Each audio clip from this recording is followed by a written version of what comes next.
মানুষের জীবনে তিনটি গুণ অত্যন্ত প্রয়োজনীয়: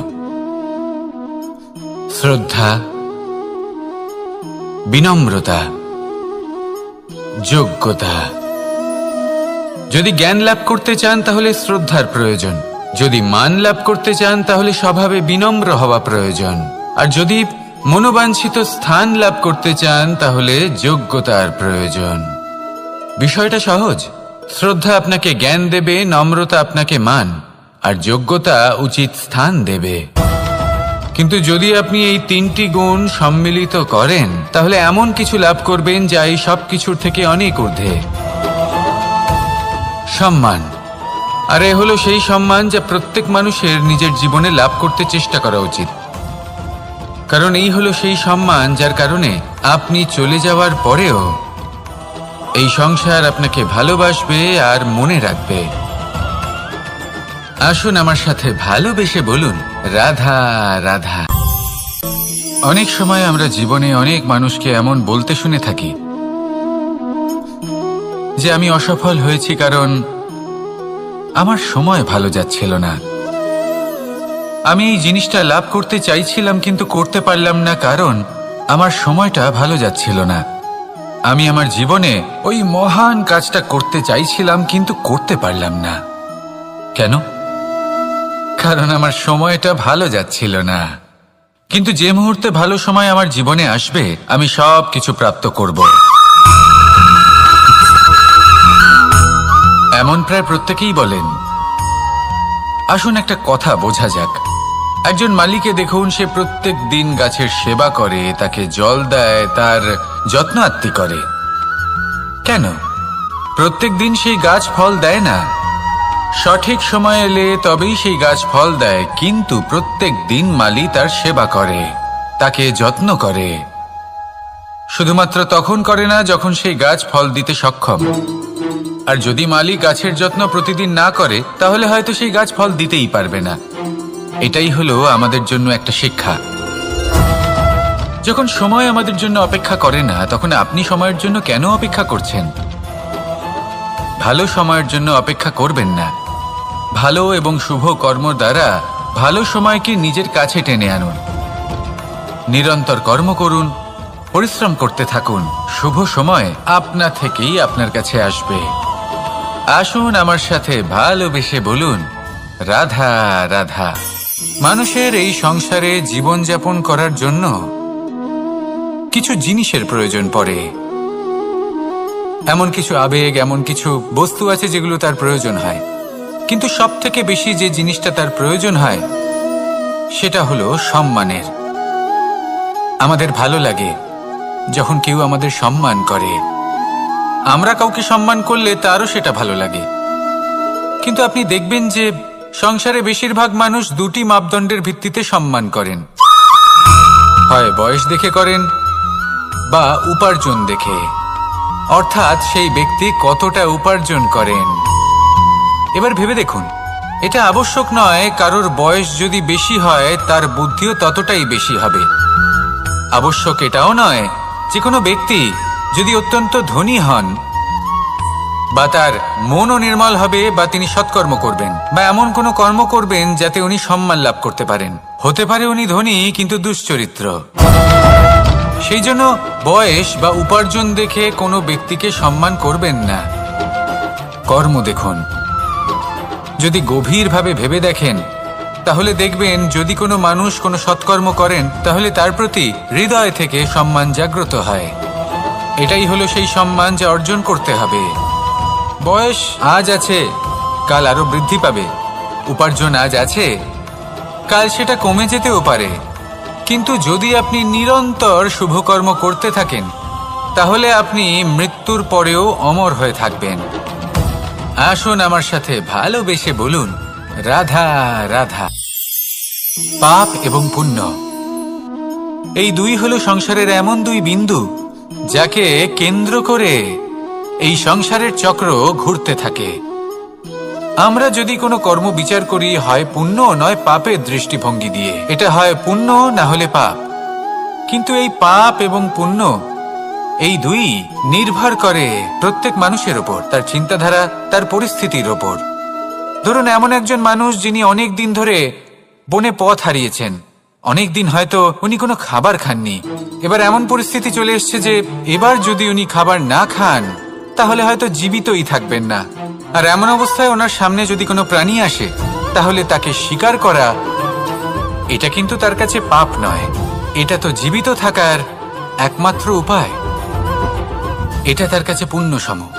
আর যদি আমি এমন একজন ব্যক্তির কথা বলি যিনি সরল, যিনি একটি সুখী, শান্ত, সুরক্ষিত জীবনযাপন করছেন, তার কাছে কিন্তু এটা পাপ। এইরকমই এই সংসারে ভিন্ন ভিন্ন পরিভাষা আছে পাপ এবং পুণ্যের। তার মধ্যে যদি আমি আপনাকে একটি সরল পরিভাষা দিই, সেটা হলো জীবনে যখনই কোনো কর্ম করবেন সেটা নিয়ে একটু ভেবে দেখুন যে এই যে কাজটা আমি করছি তার ফলে এই যে অন্য মানুষেরা আছেন এই সংসারে, তারা কি দুঃখ পাবেন? যদি তারা দুঃখ পান তাহলে সেটা পাপ। যদি আপনি এমন কোনো কর্ম করেন যার ফলে অন্যরা প্রসন্নতা লাভ করেন, তাদের মুখে হাসি ফুটে ওঠে, যদি তারা প্রেরিত হন, জীবনে সামনে এগোতে পারেন, তাদের বিকাশ হয়, তাহলে এটা হলো পুণ্য। তাই জীবনে সবসময় পুণ্য করতে থাকুন আর আমার সাথে ভালোবেসে বলুন রাধা রাধা। বনস্পতি ফলনের জন্য আমাদের কিসের প্রয়োজন পড়ে? একটু ধরিত্রীর, একটু পরিশ্রমের, আর একটা বীজের। এবার যদি মানুষের কথা বলি তাহলে এখানে ধরিত্রী হলো মানুষের এই জীবন, যেখানে মানুষ নিজের ইচ্ছের ফল ফুল ফলন করতে চায়। পরিশ্রম হলো আমাদের কর্ম, আর বীজ হলো আমাদের নির্বাচন। আমাদের বেছে নিতে হবে যে আমরা কি বপন করব, আম নাকি ফণি মনসা, এর মধ্যে আমরা কি পেতে চাই? রসালো ফলের ফলন চাই নাকি কাঁটার ফলন চাই, তা আমাদের উপর নির্ভরশীল। কিন্তু একটা কথা ঠিক, লক্ষ্য যেমনই হোক না কেন, জীবন যেমনই হোক না কেন, যদি আপনি লক্ষ্যের দিকে এগোতে থাকেন তাহলে কর্মের সাথে খামখেয়ালি আচরণ করতে পারবেন না। যদি আপনি এমন করেন তাহলে এটা আপনাকে একটা অনুচিত লক্ষ্যে পৌঁছে দেবে, সেটা কিন্তু নিশ্চিত। সবসময় এটা মনে রাখবেন, কর্মের সাথে খামখেয়ালি হবেন অর্থাৎ কর্মফলও আপনার সাথে খামখেয়ালি হবে। তাহলে নিষ্ঠার সাথে কর্ম করতে থাকুন আর নিজের লক্ষ্যকে প্রাপ্ত করুন। আর আমার সাথে ভালোবেসে বলুন রাধা রাধা। অগ্নি চতুর্থ তত্ত্ব, সব থেকে বেশি গুরুত্বপূর্ণ কিন্তু তার থেকেও বেশি ভয়াবহ। কখনো অগ্নিকে নিয়ন্ত্রিত রূপে উনুনে জ্বলতে দেখেছেন? এই অগ্নি আমাদের খাবার বানাতে সাহায্য করে, যা আমাদের শক্তি প্রদান করে। কিন্তু এই অগ্নি যখন বিচলিত হয়ে, অনিয়ন্ত্রিত হয়ে কোনো বনের আগুন হয়ে ওঠে, তখন মহা বিনাশ ঘটে যায়। আপনারই অন্তরের ঊর্জা হলো এই অগ্নি। এটা আপনার শক্তিও, আপনার ক্রোধ। একে ব্যবহার কিভাবে করবেন তা আপনারই হাতে। যদি কোনো ব্যক্তি নিজের অন্তরের এই ঊর্জাকে ব্যবহার করেন শক্তির রূপে, তাহলে সে বিকাশ ঘটাতে পারে, নির্মাণ ঘটাতে পারে। কিন্তু যদি কোনো ব্যক্তি তার অন্তরের ঊর্জাকে বিধ্বংসী অস্ত্র বানিয়ে ফেলেন, তাহলে নিশ্চিত রূপে মহা বিনাশ ঘটতে পারে, যাতে বিনাশ তারও অবশ্যই হবে। অনেক বছর পূর্বে এমনই এক আগুনের দ্বারা এই সুন্দর পৃথিবীর নির্মাণ হয়েছিল। আর অনেক বছর পূর্বে এমন এক আগুনেই সমস্ত জীব এবং সংসার বিলুপ্ত হয়ে গেছিল। এবার আপনি আপনার অন্তরের ঊর্জা দ্বারা বিনাশ ঘটাতে চান নাকি নির্মাণ ঘটাতে চান, সেই সিদ্ধান্ত আপনারই। আসুন আমার সাথে ভালোবেসে বলুন রাধা রাধা। কখনো কখনো এমন হয় আমরা আমাদের বাড়ির উঠোনে বীজ বপন করি, আর তা বিকশিত হয় একটা সুন্দর বৃক্ষে। তার শাখাগুলি প্রতিবেশীর বাড়ি পর্যন্ত পৌঁছয়। ফলের বর্ষণ প্রতিবেশীর বাড়িতেও হয়ে থাকে। আর আমরা ভাবি গাছ আমরা উৎপন্ন করব আর ফল খাবেন আপনারা। এই কেমন কথা হলো? আপনাকে এই কথা বুঝতে হবে যে এসব হলো ভৌতিক বস্তু, সাংসারিক বস্তু। কখনো নিজের বাড়ির বাগানে ভালোবাসার গাছ বপন করে দেখুন, তার শাখাও প্রতিবেশীর বাড়ি পর্যন্ত পৌঁছবে, ফলের বর্ষণ সেখানেও হবে, কিন্তু সেই ফল চাইতে আপনাকে যেতে হবে না। সেই ফল দ্বিগুণ মাত্রায় আবার আপনার কাছেই ফিরে আসবে। তাই নিজের বাড়িতে আর নিজের মনে ভালোবাসার গাছ উৎপন্ন করুন। এই জীবন প্রসন্ন হয়ে বলবে, রাধা রাধা। অ দিয়ে অন্ত, আ দিয়ে আরম্ভ, এই দুইয়েরই রাশি সমান। যদি আপনি মন দিয়ে দেখেন তবে দেখবেন এদের সম্পর্ক খুবই নিবিড়। কিভাবে? যখন কোনো কিছু শুরু হয় এটা নিশ্চিত হয়ে যায় যে তা সমাপ্তও হবে। আরম্ভই যদি না হয় তার সমাপ্তও হবে না। যা আরম্ভ হয়েছে তার সমাপ্তি হলো অবশ্যম্ভাবী। এটাই হলো প্রকৃতির নিয়ম, একে এড়ানো যায় না। এবার এই কথা আমরা সকলে জানি। এবার মানুষ কি ভাবে যে সমাপ্তির পরে কি হতে পারে, এর উত্তর তাদের কাছে নেই। তাদের উচিত অন্য কোনো বিষয় ভাবা যা বেশি গুরুত্বপূর্ণ। এবার মানুষ এটা জানে না যে মৃত্যুর পরে কি হতে পারে, কিন্তু এই কথা অবশ্যই জানে যে জন্ম থেকে মৃত্যু পর্যন্ত এই সময়, যাকে আমরা জীবন বলে থাকি, এই সময় আমরা কর্ম করতে পারি। এই কথা তো আমরা জানি। তাহলে এমন কি কর্ম করা যেতে পারে যা আমাদের সমাপ্তির পরও আমাদের প্রাসঙ্গিক করে রাখতে পারে, এই বিষয়ে ভাবা উচিত। যে জন্মগ্রহণ করেছে তার মৃত্যু হবেই, এটা সাধারণ বিষয়। কিন্তু ইতিহাস আজও সেই সকল মানুষজনকে স্মরণ করেন যাদের এই সংসার তাদের মৃত্যু নয়, বরং তাদের জীবনকালে যে কর্ম তারা করেছেন তার দ্বারা মনে রাখেন। সেই কর্মের কারণে এই সংসারে তাদের নাম, তাদের কর্ম, তাদের ব্যক্তিত্ব, তাদের কীর্তি অমর হয়ে থাকে এবং থাকবে। আপনার কাছে এতটা সময় নেই যতটা আপনার মনে হচ্ছে আপনার কাছে আছে। সেই জন্য যত শীঘ্র সম্ভব শ্রেষ্ঠ কর্ম করুন, যতটা পারবেন ততটা অধিক সুকর্ম করুন। এই সংসারে নিজেকে অমর করে তুলুন আপনার মৃত্যুর পরেও। আর আমার সাথে ভালোবেসে বলুন, রাধা রাধা। ওমাই কি, আমি কখন থেকে এখানে অপেক্ষা করছি, হাত পেতে দাঁড়িয়ে রয়েছি যাতে একটা ফল আমার হাতে এসে পড়ে এবং সেটা আমি খেতে পারি। কখন থেকে অপেক্ষা করছি, কিন্তু সেটা হচ্ছেই না। এবার আপনি বলবেন যে এসব কি বলছি, এ কি অদ্ভুত কথা বলছি। যদি ফল খেতে হয় তাহলে আমাকে বৃক্ষে চড়তে হবে, ফলের কাছে পৌঁছতে হবে, তবেই তো ফল পাবো। এবার এটা অত্যন্ত সহজ ব্যাপার, কিন্তু এই বিষয়টা আপনি নিজের জীবনের প্রসঙ্গে ভেবে দেখুন। লক্ষ্য কোথায় আছে আপনি জানেন, সেই লক্ষ্যে পৌঁছানোর পথ কি সেটাও আপনি জানেন, সেই পথে চলার ক্ষমতাও আপনার রয়েছে, কিন্তু তাও আপনি নিজের লক্ষ্য লাভ করতে পারছেন না। কেন? কারণ আপনি অপেক্ষা করছেন যে লক্ষ্য আপনার সামনে চলে আসবে, কিন্তু তা হয় না। লক্ষ্য সে যাই হোক না কেন, ধন হোক, প্রেম হোক, কোনো সম্মান হোক বা মোক্ষ হোক, যদি আপনি তার দিকে অগ্রসর না হন তাহলে ফল প্রাপ্তি অসম্ভব ব্যাপার, তা কোনোদিনই হবে না। সেই জন্য আপনার চোখের সামনে আপনি যদি নিজের লক্ষ্যকে দেখতে পান তাহলে উঠুন এবং সেই দিকে অগ্রসর হতে শুরু করুন। নিজের অন্তরের সকল অশুভ গুণ দূর করুন, অলসতা ত্যাগ করুন, অজ্ঞানতা ত্যাগ করে দিন এবং চলতে থাকুন। অবশ্যই মনোবাঞ্ছিত ফল লাভ করতে পারবেন। মনে রাখবেন, চলতে থাকলে তবেই লক্ষ্য প্রাপ্তি হবে। অপেক্ষার দ্বারা শুধুমাত্র মৃত্যু লাভ হবে। আসুন আমার সাথে ভালোবেসে বলুন, রাধা রাধা। পাখি কখন জন্ম নেয়, কখন উড়তে শেখে, কখন বাসা বানাতে শেখে, কখন নিজের মৃত্যু লাভ করে, এসব আমাদের মধ্যে কেউ জানি না। কিন্তু পাখি একটা কথা খুব ভালো করে জানে, যে এই সংসারে ও যা কিছুই করুক না কেন, এই সংসারের ওকে নিয়ে কিচ্ছু যায় আসে না। এবার আমরা কি করি? কোনো কাজ করার আগে আমরা এটা ভাবি যে এই সংসার যদি আমাকে দেখে ফেলে তাহলে কে জানে এই সংসার কি ভাববে, আমার প্রতিচ্ছবি কেমন তৈরি হবে কে জানে, কে জানে কি হবে আদি ইত্যাদি। এই সব ভাবনায় আমরা মগ্ন হয়ে যাই।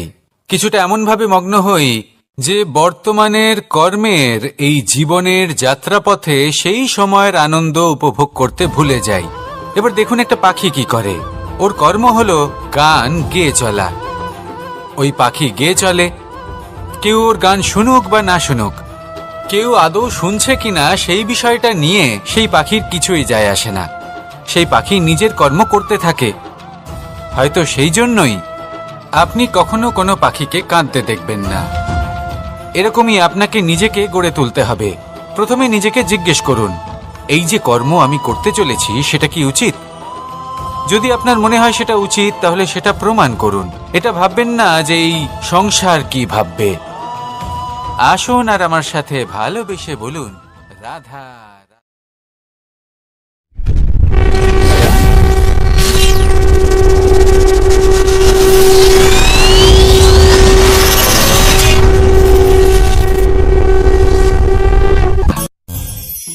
আকাঙ্ক্ষা কখন লোভে পরিণত হয়ে যায় তা কেউ বলতে পারে না।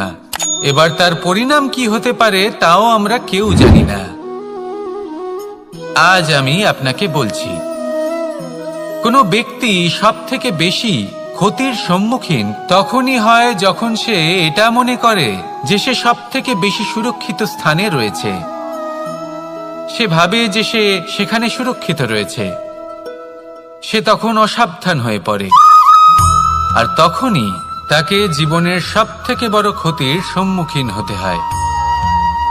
নিঃস্ব হয়ে যাওয়ার পরিস্থিতি কোনো মানুষের জীবনে তখনই আসে যখন তার কাছে প্রচুর সম্পত্তি থাকে এবং সে তার থেকেও অনেক বেশি সম্পত্তি অর্জন করতে চায়। সেই অনেক বেশি সম্পত্তি অর্জন করার চেষ্টায় সে এমন কিছু করে বসে যার ফলে তাকে সমস্ত সম্পত্তি হারাতে হতে পারে। একজন রচনাকার নিজেই নিজের প্রতিভা একদম শেষ করে দিতে পারে যখন সে অনেকগুলো কাজ নিজের কাঁধে নিয়ে নেয়। একটা গুরুত্বপূর্ণ কথা সবসময় মনে রাখবেন, আজ আপনি যেখানেই থাকুন না কেন, যেমনই যে কোনো স্থানেই থাকুন না কেন, এর পেছনে আপনার আকাঙ্ক্ষার একটা বিশাল ভূমিকা রয়েছে। কিন্তু মনে রাখবেন, আপনাকে শিখতে হবে যে কখন আর কিভাবে নিজের উচ্চাকাঙ্ক্ষাগুলিকে লাগাম পরাতে হবে, কারণ এটা অত্যন্ত আবশ্যক। তাই আসুন আর আমার সাথে ভালোবেসে বলুন, রাধা রাধা। রাত্রে আমরা সুখ নিদ্রা লাভ করি, আমরা স্বপ্ন দেখি, ভবিষ্যতের পরিকল্পনা করি, খুব ভালো লাগে। সকালে যখন চোখ খুলি নিদ্রা ভঙ্গ হয়, স্বপ্ন সেইখানেই ভেঙে যায়, আর তারপর আমরা আমাদের রোজকার জীবন যাপন করি। স্বপ্ন হয়তো মানুষ রাতের বেলায় দেখেন, কিন্তু সেটাকে সার্থক দিনের বেলাতেই করতে হয়।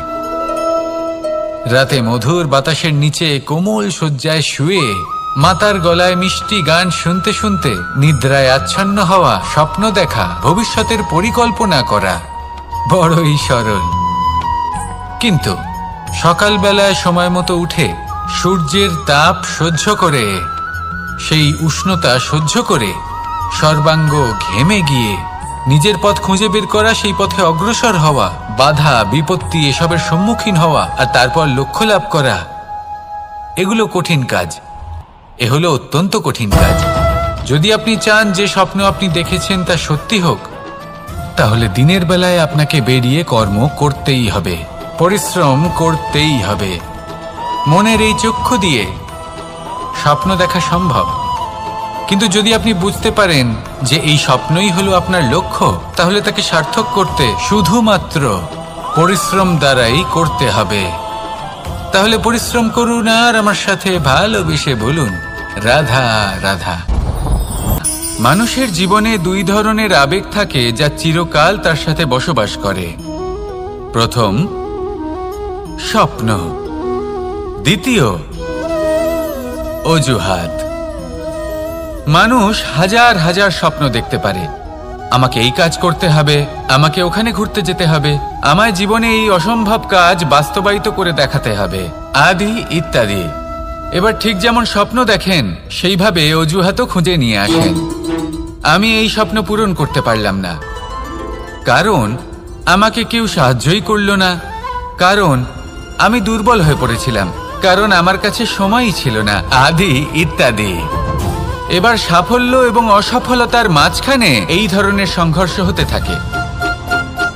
সাফল্য তখন লাভ করা সম্ভব যখন আপনার স্বপ্ন আপনার অজুহাতের থেকে অনেক বড় হয়, আর অসফলতা তখন পাবেন যখন আপনার অজুহাত আপনার স্বপ্নের থেকে অনেক বড় হয়। আপনি যদি সাফল্য লাভ করতে চান তাহলে চেষ্টা করতে থাকুন, পরিশ্রম করুন। যদি অসফল হন তাহলে ভয়ভীত হওয়ার কোনো প্রয়োজন নেই। নিজের ভুল বুঝুন, তাকে শুধরে নিন, আবার চেষ্টা করুন। কিন্তু যদি নিজের জীবনে অজুহাত নিয়ে আসেন তখন স্বপ্ন কখনো পূরণ হবে না। আসুন আমার সাথে ভালোবেসে বলুন, রাধা রাধা। ভয়ের সাথে আমরা সবাই পরিচিত, কষ্টও আমরা সবাই পেয়েছি। কখনো কখনো আমরা অসুস্থ হয়ে পড়ি, আর এমন সময় হলে মাতার মমতা, কখনো বাবার স্নেহ, কখনো বন্ধুদের পাশে থাকার অনুভূতি আমাদের রোগ নিরাময়ে সাহায্য করে। কখনো যদি আমরা নিরাশ হয়ে পড়ি, তখন যদি আমাদের কোনো আপনজন আমাদের দুটো ভালো কথা বলে, তখন আমাদের মনোবল বেড়ে যায়। ঠিক তেমন সংসারের এই রঙ্গমঞ্চে যদি আপনি পীড়িত অনুভব করেন, কিছু শুভ কথা আলোচনা করুন, কিছু স্তুতি গান করুন, কিছু মুহূর্তের জন্য হলেও নিজের ইষ্টদেবের কথা স্মরণ করুন আর প্রার্থনা করুন। সাহস বাড়বে, শক্তিও বৃদ্ধি পাবে এবং সামনে এগিয়ে চলার পথও দেখতে পাবেন। তখন এই মন প্রসন্ন হয়ে বলবে, রাধা রাধা। কখনো কখনো অন্ধকারের সাথে লড়াই করার জন্য আমরা প্রদীপ জ্বালাই। এতে প্রথমে সলতে রাখি, তারপর তেল ঢালি, তারপর আগুন জেলে এটা প্রজ্বলিত করি। তারপর একটা সময় আসে যখন এই প্রদীপ নিভে যায়। কারণটা কি? কারণ কি এটা যে প্রদীপের প্রকাশমান হওয়ার ক্ষমতা সমাপ্ত হয়েছে? না, এই যে আগুন আমরা দেখতে পাচ্ছি, এই আগুনের জন্য যে শক্তির প্রয়োজন হয় তা আসে এই তেল থেকে। যদি এই তেল সমাপ্ত হয়ে যায় তাহলে এই প্রকাশ তাও সমাপ্ত হয়ে যায়। আর আমাদের জীবনে এই তেল হলো আমাদের কর্ম, আর এই আগুন আর এর দ্বারা উৎপন্ন হওয়া প্রকাশ আমাদের ভাগ্য। যত আমাদের কর্ম ক্ষীণ হতে থাকবে, আমাদের ভাগ্য সৌভাগ্য কোথাও না কোথাও লুপ্ত হয়ে যাবে। যে উজ্জ্বল ভবিষ্যৎ আমরা চাইছি তা কখনো লাভ করতে পারবো না যদি কর্ম না করি। ঠিক যেমন তেল ছাড়া অগ্নি উৎপন্ন হয় না, তেমনি কর্ম ছাড়া সৌভাগ্য হয় না। আর যেমন কর্ম তেমন ভাগ্য। তাই সবসময় কর্ম করতে থাকুন, কর্ম করা থামাবেন না। আর আমার সাথে ভালোবেসে বলুন, রাধা রাধা। জীবনে তিনটি বিষয় আছে, তিনটি বস্তু আছে, তারা যেন আপনাকে কখনো বশে না করে নিতে পারে। প্রথম হলো ধন। ধন যতক্ষণ আপনি ব্যবহার করতে থাকেন, যতক্ষণ তা আপনার কাজে আসছে, ততক্ষণ ঠিক আছে, এই ধন আপনার কাছে অমৃত। কিন্তু যখন এই ধন আপনাকে ব্যবহার করতে শুরু করে, বুঝে যাবেন যে আপনার পতনের সময় শুরু হয়েছে। দ্বিতীয় বিষয়, ফেলে আসা অতীত। যাই করুন, আপনি অতীত পাল্টাতে পারবেন না, আর এই সত্যিটা আপনিও জানেন। কিন্তু তাও এর বশবর্তী আমরা হয়ে পড়ি। আর যখন তাই হয়, তখন এই সংসারে আমরা যেখানেই যাই না কেন, যত বড়ই সুখ লাভ করি না কেন, সেই সব আমাদের কাছে তিক্ত বলে মনে হয়। তৃতীয় বিষয়, আপনার আশেপাশের মানুষ ভিন্ন ভিন্ন ধরনের মানুষ হয়, যাদের চিন্তা ভাবনা এবং দৃষ্টিভঙ্গি ভিন্ন ভিন্ন প্রকারের। যদি এদের বশবর্তী আপনি হয়ে পড়েন, তাহলে কেউ বলবে এটা করো, এটা ভালো। কেউ বলবে এটা করো না, ওটা করো, ওটা ভালো কাজ। কেউ বলবে এই দুটোই করো না, অন্য কিছু করো। এই কথাগুলিতে আপনি এতটাই জড়িয়ে পড়বেন যে আপনি লক্ষ্যভ্রষ্ট হয়ে পড়বেন। তাই এই তিন বিষয় থেকে সাবধানে থাকবেন। যদি কোনো কিছু বশ করতে হয়, তাহলে আপনাকে বশ করতে হবে আপনার আজকে, নিজের বর্তমানকে। এটা খুব প্রয়োজনীয়। এটা ভাববেন যে এই সময়ের সদ্ব্যবহার আমি কিভাবে করব, সময়কে শাসন কিভাবে করব, ওই কর্ম কিভাবে করব যাতে ভবিষ্যতে কখনো আমার আফসোস না হয়, বরং এই সংসার আমাকে নিয়ে গর্ব করবে, সেই কর্ম করুন। আর যখন আপনি এটা শিখে নেবেন, তখন আপনি নিজেই নিজেকে প্রকৃত অর্থে ভাগ্যশালী করে তুলবেন। আসুন আমার সাথে ভালোবেসে বলুন, রাধা রাধা। অনেক সময় আমরা কারোর নীরবতাকে তার দুর্বলতা ভেবে বসি। হতেই পারে সেই ব্যক্তি উত্তর দিতে চাইছেন না, হতে পারে অন্য কোনো কারণ আছে যা আমরা বুঝতেই পারছি না। সেই জন্য তাকে দুর্বল ভেবে নেওয়া অনুচিত। দেখতে গেলে এই বিশাল সমুদ্র এও কিন্তু নীরব, শান্ত হয়। কিন্তু যখন সে রুদ্র মূর্তি ধারণ করে তখন কি হয়? সমগ্র সংসারকে বিনাশের পথে নিয়ে যায় এই সমুদ্র, প্রলয় সৃষ্টি করে। সেই জন্য কারোর সহ্য শক্তিকে দুর্বলতা বলে মনে করবেন না। কারণ যদি এই নীরবতা নিজেকে ভেঙে বেরিয়ে আসে, তাহলে তা বিনাশের সমস্ত সীমা পার করে যেতে পারে। তাই এই নীরবতাকে সবসময় বুঝুন, সবসময় একে সম্মান করতে শিখুন, আর আমার সাথে ভালোবেসে বলুন, রাধা রাধা। কখনো কোনো চাতক পাখিকে দেখেছেন? কথায় আছে যে বছরে মাত্র একবার সে তার তৃষ্ণা মিটিয়ে থাকে, আর তাও আকাশে ভেসে থাকা মেঘের দ্বারা ঘটানো বৃষ্টির জলের ফোঁটা থেকে। আর কোথাও থেকে সে তার তৃষ্ণা পূরণ করে না। সারা বছর সে নিদারুণ গরম সহ্য করে, তীব্র শীতও সহ্য করে, শুধু এই আশা নিয়ে যে বছরে একবার অন্তত সেই মেঘের ঘন ঘটা হবে, বৃষ্টি হবে, আর সে তার তৃষ্ণা নিবারণ করবে। এটা আসলে কি? এটা আসলে বিশ্বাস। সেই বিশ্বাস যে বছরে একবার সেই মেঘ আসবে তৃষ্ণা নিবারণ করতে।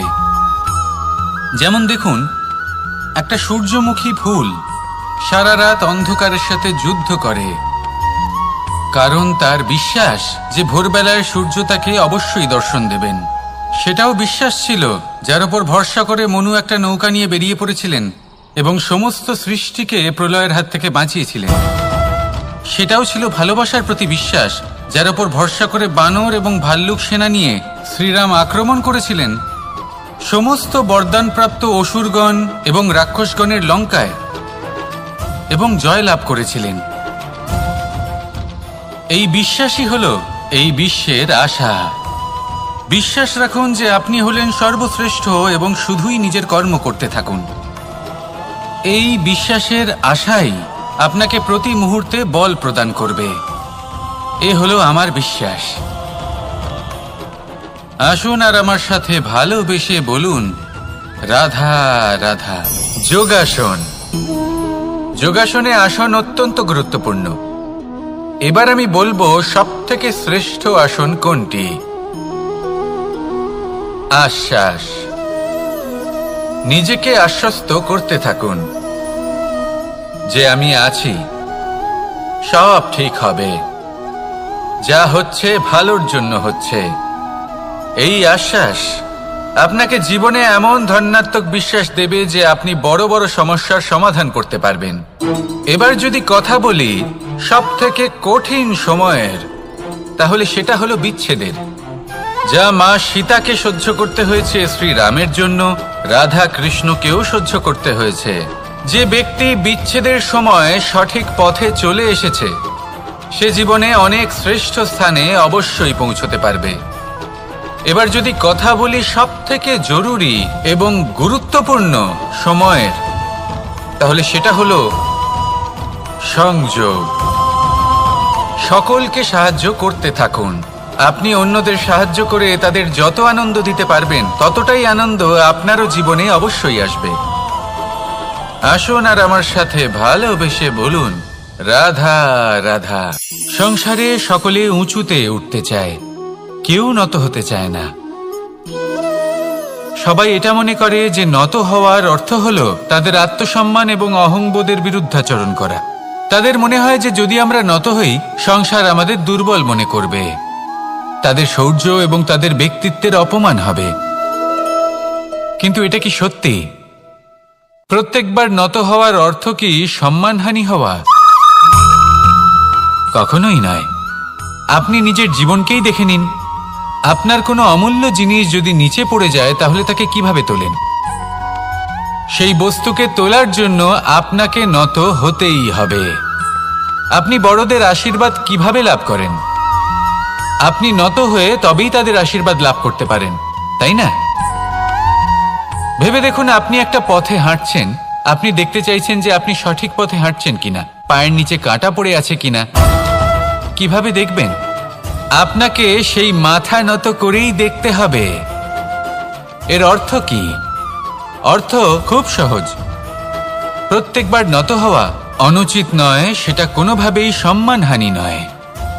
পরিস্থিতি অনুসারে এবং যেখানে প্রয়োজন আপনি নত হতে শিখে গেলে আপনি অনেক কিছুই লাভ করতে পারবেন। জ্ঞান, মান, গুণ, বিশ্বাস। সেই জন্য প্রয়োজন এবং পরিস্থিতি অনুসারে নত হতে শিখুন, এতে অনুচিত কিছুই নেই। আত্মসম্মান থাকা অত্যন্ত প্রয়োজনীয়, কিন্তু তা যেন কখনো অহংকারে পরিণত না হয়।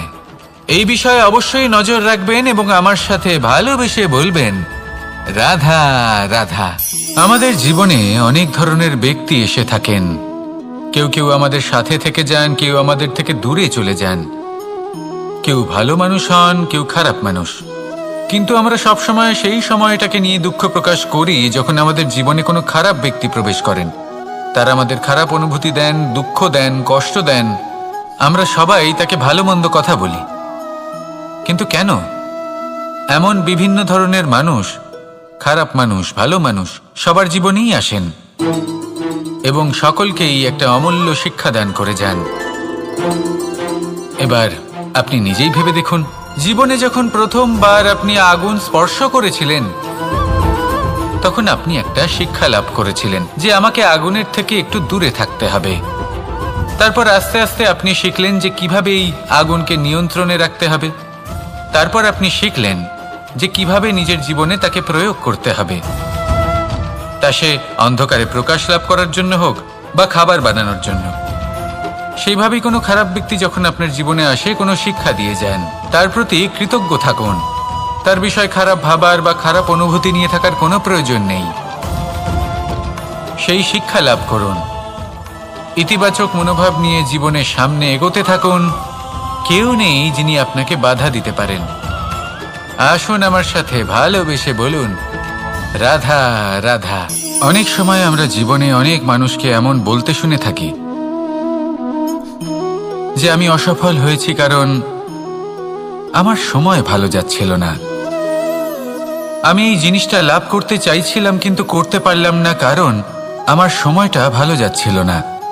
আমি আমার জীবনে ওই মহান কাজটা করতে চাইছিলাম কিন্তু করতে পারলাম না। কেন? কারণ আমার সময়টা ভালো যাচ্ছিল না। কিন্তু যে মুহূর্তে ভালো সময় আমার জীবনে আসবে আমি সব কিছু প্রাপ্ত করব। এমন প্রায় প্রত্যেকেই বলেন। আসুন একটা কথা বোঝা যাক। একজন মালিকে দেখুন, সে প্রত্যেক দিন গাছের সেবা করে, তাকে জল দেয়, তার যত্ন আত্তি করে। কেন? প্রত্যেক দিন সেই গাছ ফল দেয় না। সঠিক সময় এলে তবেই সেই গাছ ফল দেয়, কিন্তু প্রত্যেক দিন মালি তার সেবা করে, তাকে যত্ন করে। শুধুমাত্র তখন করে না যখন সেই গাছ ফল দিতে সক্ষম। আর যদি মালি গাছের যত্ন প্রতিদিন না করে তাহলে হয়তো সেই গাছ ফল দিতেই পারবে না। এটাই হলো আমাদের জন্য একটা শিক্ষা। যখন সময় আমাদের জন্য অপেক্ষা করে না তখন আপনি সময়ের জন্য কেন অপেক্ষা করছেন? ভালো সময়ের জন্য অপেক্ষা করবেন না। ভালো এবং শুভ কর্ম দ্বারা ভালো সময়কে নিজের কাছে টেনে আনুন। নিরন্তর কর্ম করুন, পরিশ্রম করতে থাকুন। শুভ সময় আপনা থেকেই আপনার কাছে আসবে। আসুন আমার সাথে ভালোবেসে বলুন, রাধা রাধা। জীবনে এমন কিছু কাজ রয়েছে যা আমাদের কখনোই করা উচিত নয়, যেমন আশা করা। যদি আপনি আশা করেন আর আপনার আশা পূর্ণ না হয় আপনি খুবই কষ্ট পাবেন। এবার আপনি যদি প্রতীক্ষা করেন, করতেই থাকেন, আর সেই ব্যক্তি যদি না আসে তাহলেও খুব কষ্ট পাবেন। আর হলো তুলনা। আপনি যদি তুলনা করতে যান তাহলে এটাই ভাববেন যে হয় আমি বা অন্য কোনো ব্যক্তি, এই দুজনের মধ্যে কোনো এক ব্যক্তি নিকৃষ্ট। আর এই ভাবনাটাই হলো অনুচিত। যদি আমরা কথা বলি সেই সব বিষয়ে যা আমাদের করা উচিত, যেমন পরীক্ষা। এই পরীক্ষা সবসময় আমাদের আরো সফল করে তোলে, আরো শ্রেষ্ঠ করে তোলে, আরো উৎকৃষ্ট করে তোলে। আসন্ন মহাসংগ্রামের জন্য আমাদের প্রস্তুত করে তোলে এই পরীক্ষা। তাই এই পরীক্ষার থেকে কখনোই পালাবেন না, এর সম্মুখীন হন। আর হলো কর্ম। কর্ম করা কখনোই বন্ধ করবেন না। তুলনা করার বদলে কর্ম করুন, প্রতীক্ষা করার বদলে কর্ম করুন, আর আশা করার বদলে কর্মই করুন। জীবন সফল হয়ে যাবে। দেখুন, সবার শেষে সত্যি বলতে এই কর্ম আর এই পরীক্ষা, এই দুই আমাদের জীবনকে সুখী করে তুলতে পারে। আসুন আর আমার সাথে ভালোবেসে বলুন, রাধা রাধা। আমি অনেক সংখ্যক মানুষকে দেখেছি, তাদের কাছে অত্যাধিক জ্ঞান আছে, শিল্প আছে, ধন আছে, কীর্তি আছে, কিন্তু তারা এই সব কিছু নিজেদের কাছেই রাখেন, এই সমাজে বিতরণ করেন না। কারণ হলো ভয়। ওনাদের মনে হয় যে যদি আমি এই সব কিছু সমাজে বিতরণ করি, তাহলে সমাজ আমার শিল্প হোক, ধন হোক, জ্ঞান হোক, কীর্তি হোক, সবকিছু চুরি করে নিয়ে যাবে, আর তার বদলে আমি কিছুই পাবো না। এটা কিন্তু সত্য নয়। সত্য হলো এটাই যে যদি আপনি নিজেকে এই সংসারের প্রতি সমর্পিত করেন, তাহলে এই সংসার আপনার প্রতিও সমর্পিত থাকবে। আপনি শুধু ধন, জ্ঞান, কীর্তি, সম্মান পাবেন তাই নয়, বরং এই সমাজ আপনাকে নিজের চোখে হারাবে, মনের মধ্যে স্থান দেবে। তাই এই ভয় ত্যাগ করে দেখুন কিভাবে এই সমাজ আপনাকে প্রেম সমর্পণ করে। আসুন আমার সাথে ভালোবেসে বলুন, রাধা রাধা। মানুষের এই সংসারে জীবনযাপন করার জন্য কিছু জিনিসের প্রয়োজন পড়ে।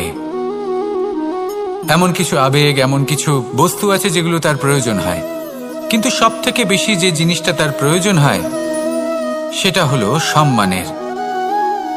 আমাদের ভালো লাগে যখন কেউ আমাদের সম্মান করে।